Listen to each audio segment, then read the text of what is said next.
Sober October, day 10. How alcohol affects our relationships.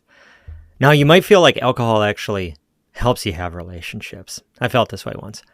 Liquid courage, as we called it, right? Have a drink, break out of your shell, feel a little more comfortable in social settings, that sort of thing. I won't try to argue that alcohol doesn't give you a sense of confidence when you'd otherwise be, afraid or timid. Trust me, I did plenty of things I definitely shouldn't have done because of this false sense of confidence. But alcohol and its effects, it might get you to open up more easily.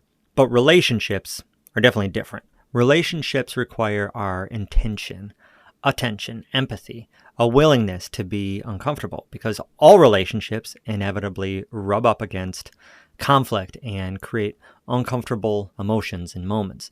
Dealing with these uncomfortable interactions, doing the right, the wise, and the healthy things, it leads to better relationships. So before we get into how alcohol affects us, what makes a good relationship?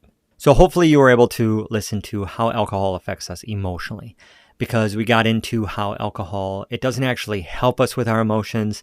It hinders us by numbing us to what is going on in us. And a lot of that affects our relationships. That's because a good relationship is built on intimacy. Intimacy is being known, who you are, what you're experiencing, what you're feeling, what you've been through, what's going on in your mind.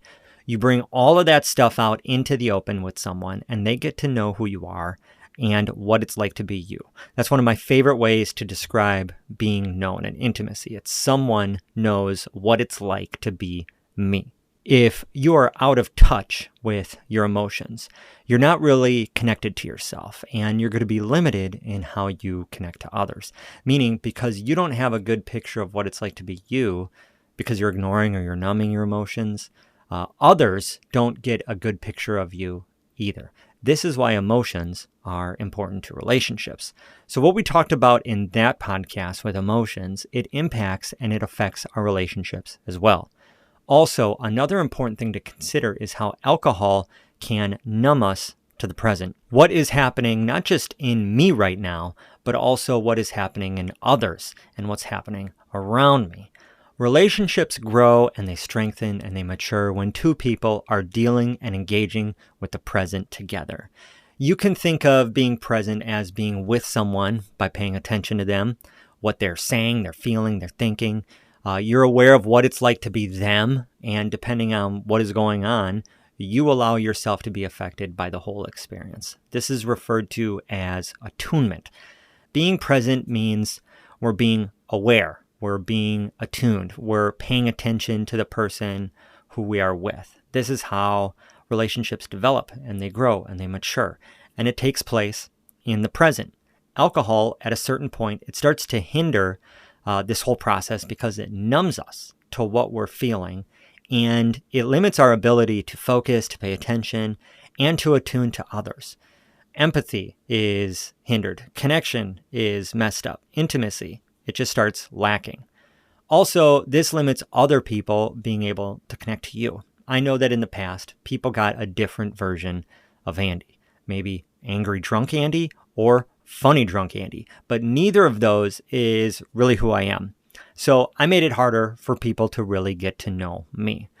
We form the best connections, we build intimacy when we engage and build relationships when we're present, when we're paying attention, when we're exercising clear judgment.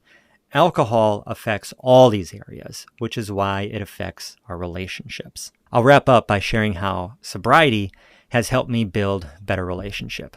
Sobriety has made me a better husband, a better dad, and a better friend. I'm more aware of my emotions, and I have much more empathy than I had before. So I can connect with my kids at that level emotionally, and I can help them process what they're feeling, what they're thinking, whatever they're experiencing in their little world. I'm more present during moments where I would have been withdrawn in the past and escaped through a few drinks, after work or in the evening or, on weekends. I no longer do that, so I'm more present. As a husband, I'm able to connect to my wife more because I'm no longer numbing. I can empathize with her, what she's experiencing. I let her know what I'm experiencing. Our time together It's not hindered by alcohol anymore. It's not perfect, trust me, but a barrier that existed before has been eliminated. As a friend, as a guy, I'm also able to connect better because, I used to hide so much of who I was because I was ashamed. But now I feel my feelings, and I recognize when guys feel the same way. So I'm more useful, and I'm more helpful, and I'm more available to be a brother to men in my life. I couldn't do any of this before. I wasn't available. I wasn't present with my kids, my wife, my friends. It sucked. Seriously, it sucked. But things are different now. And how I relate to people is different. And eliminating alcohol is a big piece of that. And it has made my relationships much, much better. So that is it for today's episode. I hope it gives you some perspective on, how alcohol is affecting this one area of your life and all the other areas of your life. Regardless of what your goals are, I appreciate you listening, and we'll see you next time.